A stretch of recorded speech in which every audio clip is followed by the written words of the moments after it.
ចំពោះរមណីយដ្ឋានអន្លង់ផ្សោតកម្ពុជាវិញយើងឃើញថានៅរដូវនេះទឹកទន្លេមេគង្គមានសភាពឡើងបន្តិចឯភ្ញៀវទេសចរនៅតែមានមកទស្សនាជាហូរហែដដែល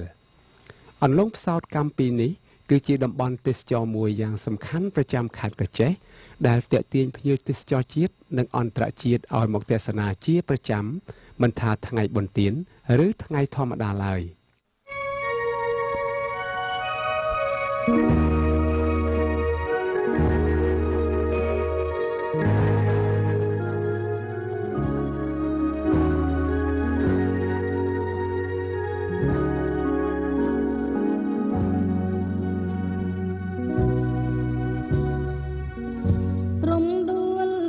ចាញ់អូនដោះឆ្ងាយក្រុងបាញ់នងមកលងសម្រស់ពោផងប្រាំប្រៃ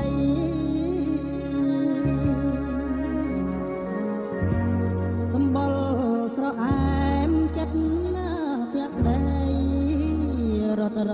កមេត្រីញញឹមរាំងទាំងរកនេះ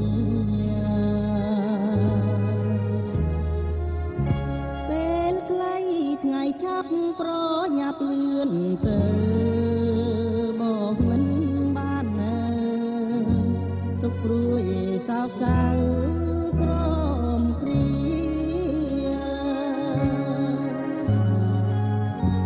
នឹកណាស់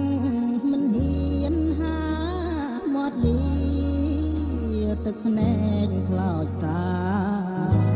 ចាក់ចោលរំដួលក្រពុំ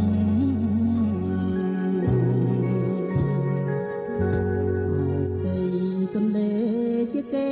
ធម្មជាតិ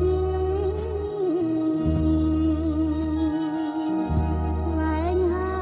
ព្រៀបធៀបរលកក្រមក្រមចោលបក់បោកដើមក៏គីរេរ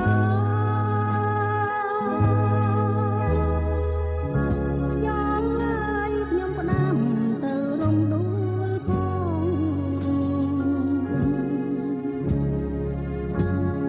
ចេញភ្នំពេញវិលវិញមិនឆ្ងាយប្រឹងសាទាំងឡា